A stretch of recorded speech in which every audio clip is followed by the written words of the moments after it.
Hello students, today we'll introduce ourselves to a new physical quantity, mobility. Mobility plays very important role mainly in semiconductor electronics. It helps a lot when we know mobility of any charge carrier. Mobility is defined for charge carrier. So today we'll see what is mobility, we'll see what is the unit of mobility, how do we measure it, and we'll also derive its expression in terms of conductivity. So let's start. To understand today's topic, we need to know the following definitions and some equations. So first of all, we should be knowing current density. So we know that current density is current per unit area, or it is NE by A delta T. Also be given as NEVD. What is the difference between capital N and small n? So capital N is total number of charge carriers, and small n is number density, number of charge carrier per unit volume. Now when I say charge carrier, so far we have only one particle, electron, who is carrying charge, and it is carrying negative charge. But there is one more type of charge carrier, we'll talk about it. So n, if you say it is number density of electron, you are not entirely wrong, but not entirely right also. So be careful when you talk about n, it is number density. Whose number density? If we are talking about electron, then it is number density of negative charge carrier. Secondly, we should be knowing resistivity, which can be given as reciprocal of conductivity. So rho is 1 by sigma. Vector form of Ohm's law, all of you know, it is J is equal to sigma E. So with these equations clear, we can start with today's topic.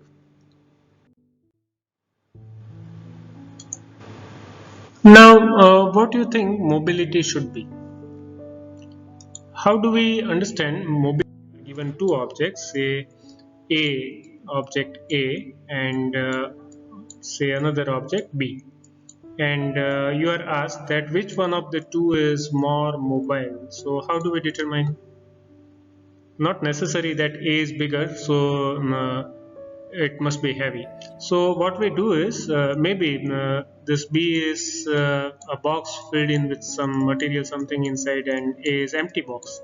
So just by appearance, we cannot decide which one is heavy, which one is lightweight. But what we can do is, you push it with some force and see how much it is moving or how fast it is moving, and you apply the same force on B and then see how fast it is moving. So if we see that B is moving faster as compared to A, then we say that B is mobile. B is having more mobility. So what we checked here is how much speed it is acquiring for the applied force. In case of electron, who is the playing role of the applied force? Actually, we exert force by means of electric field on any charged particle, electron, and then we see how the charge carrier is moving. So if for the given electric field particle moves very fast, we say that mobility is more, and then if you have to apply too large field to make it move, then we say that it is not very much mobile. So with this logic, mobility is defined as mobility mu of charge carrier is its drift velocity acquired. It is drift velocity acquired by the charged particle per unit applied electric field. So we can say that mu is equal to Vd by E. So this is the expression for drift velocity. Drift velocity acquired per unit electric field. If it is acquiring more electric field, we say that the charged particle is very much mobile. Its mobility is more.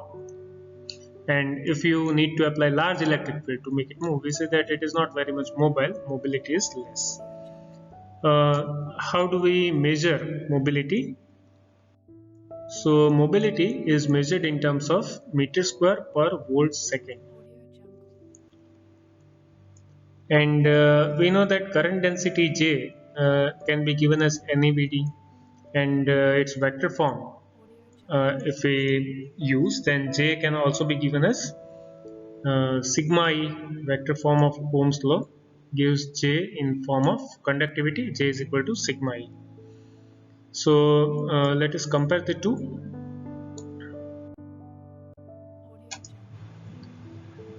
So we have three equations. Mobility, now we know it is drift velocity acquired per unit applied electric field. Then J is equal to NEBD, second equation, and vector form of Ohm's law gives us J is equal to sigma E. So let us compare equation 2 and 3. And what do we get? Sigma E is equal to NEBD. But I can always find out VD by E from this. What if you make VD by E subject of formula here? So VD by E gives me sigma by NE. And then we have our equation 1 giving definition of mobility as Vd by N. So compare 1 and 4. This is what we get.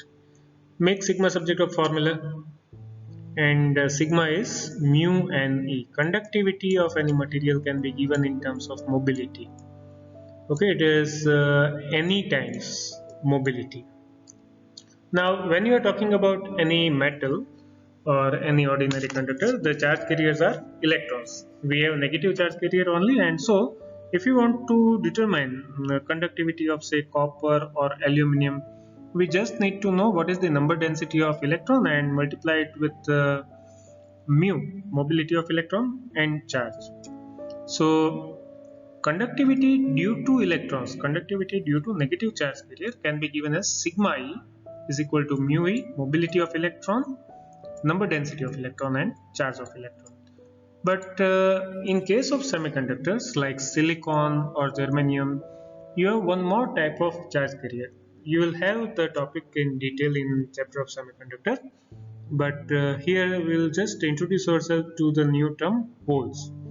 Hole is actually vacancy in covalent bond which is ready to accept electron, and so its behavior is very similar to positively charged particle, though it is not positively charged particle, but it behaves as if it is positive charge, and it is also a type of charge carrier in case of semiconductor.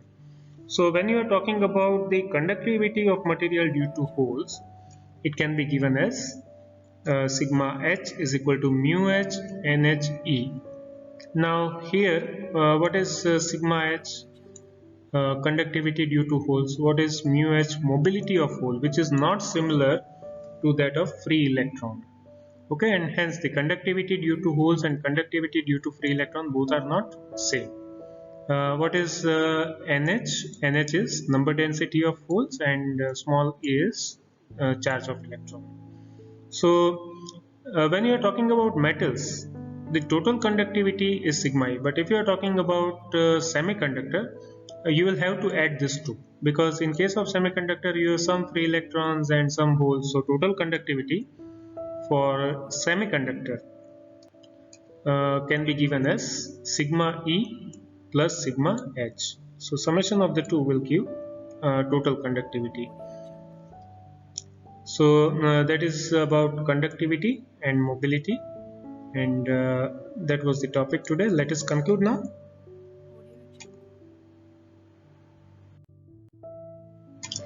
So in conclusion, now we can say that mobility mu of charge carrier is defined as mobility of a charge carrier is drift velocity acquired by the charge carrier per unit electric field applied to the material. And from this definition, the expression for mobility is Vd by E. How do we measure mobility? So it is measured in terms of meter square per volt second. And we also saw that mobility can be helpful if you want to find out conductivity of any material, and the relation between the two is sigma is equal to mu and E. Conductivity is mobility multiplied by number density into charge of electron. And if you are talking about semiconductor where you have two types of charge carrier, free electrons and holes, then the conductivity can be given as sigma E plus sigma F. Total conductivity is conductivity due to free electrons plus conductivity due to holes, and it is mu E Ne into E plus mu H NS into E. Here, what is mu E and mu H? Mu E is mobility of free electron, mu H is mobility of holes. And Na is number density of free electrons, NH is number density of holes. So that is all about mobility and its relationship with conductivity. Thank you.